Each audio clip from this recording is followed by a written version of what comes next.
Salman Rushdie, Haroun et la mer des histoires.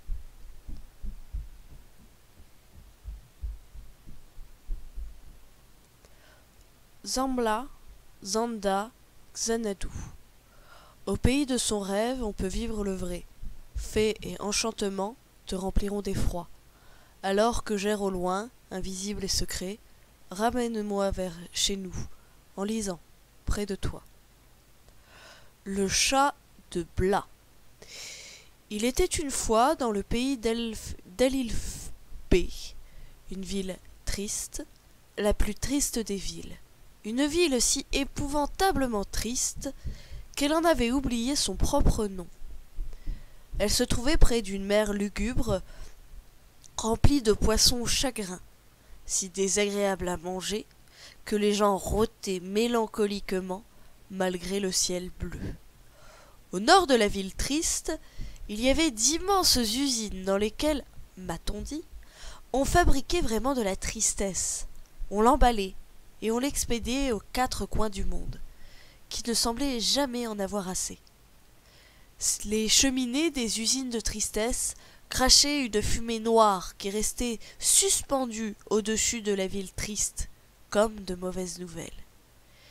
Et dans les profondeurs de la ville, après un quartier ancien d'immeubles en ruine qui ressemblait à des cœurs brisés, vivait un jeune garçon heureux qui portait le nom d'Haroun, le fils unique du conteur Rachid Khalifa, célèbre pour sa gaieté dans cette métropole malheureuse et dont le flot infini d'histoires, longues, brèves ou tortueuses, lui avait valu non pas un, mais deux surnoms. Ses admirateurs l'appelaient l'océan des idées, aussi rempli d'histoires joyeuses que la mer l'était de poissons chagrins.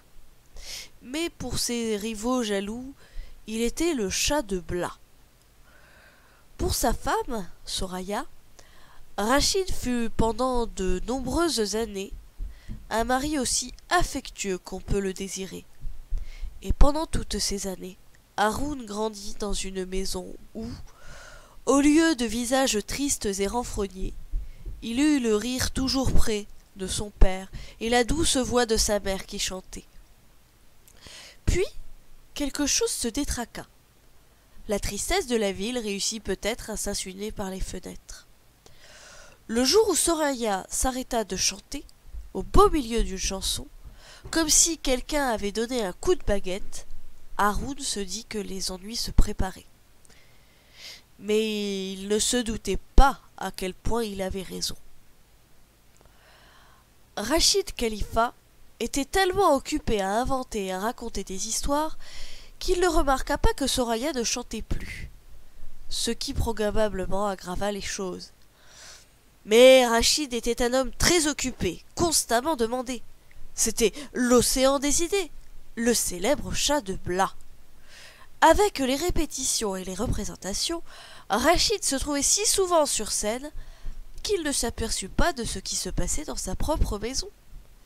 Il courait la ville et les campagnes pour raconter des histoires, tandis que Soraya restait chez elle, où elle devenait sombre et grondait un peu comme lorsqu'un orage menace. Haroun accompagnait son père à chaque fois qu'il le pouvait, parce que c'était un magicien. On ne pouvait le nier. Il montait sur une estrade de fortune au fond d'une impasse où s'entassaient des enfants loqueteux et des vieillards édentés, assis dans la poussière. Quand il commençait, même les nombreuses vaches qui erraient dans la ville s'arrêtaient et dressaient l'oreille. Les singes sur les toits jacassaient d'un air approbateur et les perroquets dans les arbres imitaient sa voix. Haroun trouvait que son père était un véritable jongleur, parce que ses histoires se composaient en vérité de différents contes avec lesquels il jonglait. Et Haroun les lançait sans cesse dans une sorte de tourbillons étourdissants et ne se trompait jamais. D'où venaient toutes ces histoires?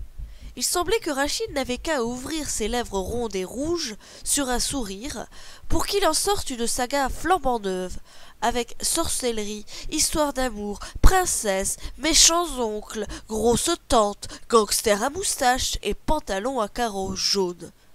Site fantastique, lâche, héros, combat, ainsi qu'une demi-douzaine d'airs faciles à retenir et à fredonner. Tout vient de quelque part, se disait Haroun. Aussi ces histoires ne peuvent pas venir de rien.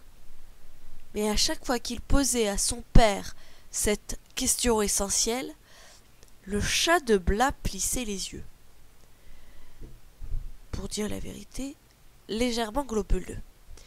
Il tapotait son ventre ballonnant et il mettait son pouce entre ses lèvres en faisant le bruit ridicule de quelqu'un qui boit.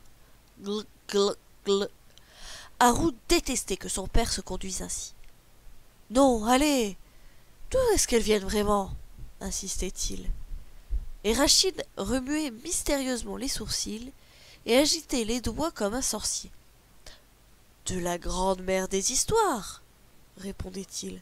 « Je bois les eaux chaudes des histoires et je me sens rempli de vapeur. » Haroun trouvait ce genre d'affirmation profondément irritant. « Alors, où gardes-tu cette eau chaude ?» demandait-il de façon astucieuse. « Dans des bouillottes, je suppose, mais je n'en ai jamais vu aucune. »« Elle sort d'un robinet invisible installé par un génie de l'eau, » disait Rachid, le visage sérieux. « Il faut être abonné. »« Et comment t'es-tu abonné ?»« Oh, disait le chat de Blas, c'est beaucoup trop compliqué à expliquer. » De toute façon, disait Haroun d'un air maussade, je n'ai jamais vu non plus de génie de l'eau. Rachid haussait les épaules. Tu ne te lèves jamais assez tôt pour voir le laitier, faisait-il remarquer. Mais tu bois quand même du lait. Alors, sois gentil, d'arrêter avec tes si et tes mais, et amuse-toi à écouter les histoires qui te plaisent. Mais un jour, Haroun posa une question de trop, et ce fut la catastrophe. La famille Khalifa habitait au rez-de-chaussée d'une petite maison de ciment aux murs roses, aux fenêtres vert citron, et au balcon peint en bleu, avec des balustrades de métal onduleuses, ce qui lui donnait plus l'allure, d'après Haroun, d'un gâteau que d'une maison. Elle n'avait rien de grandiose, pas comme les gratte-ciel dans lesquels habitaient les super riches. Mais elle ne ressemblait pas non plus au logement des pauvres. Les pauvres y vivaient dans des cabanes délabrées faites de vieilles caisses en carton et de feuilles de plastique, et le désespoir collait ces cabanes les unes aux autres. Et il y avait les super pauvres qui n'avaient pas de maison surtout. Ils dormaient sur les trottoirs et dans l'entrée des boutiques, et rien que pour ça, ils devaient payer un loyer aux gangsters locaux. Aussi, la vérité, c'est qu'Haroun avait beaucoup de chance. Mais la chance peut disparaître sans le moindre avertissement. Pendant 1 minute, une bonne étoile vous protège. La minute suivante, elle a filé.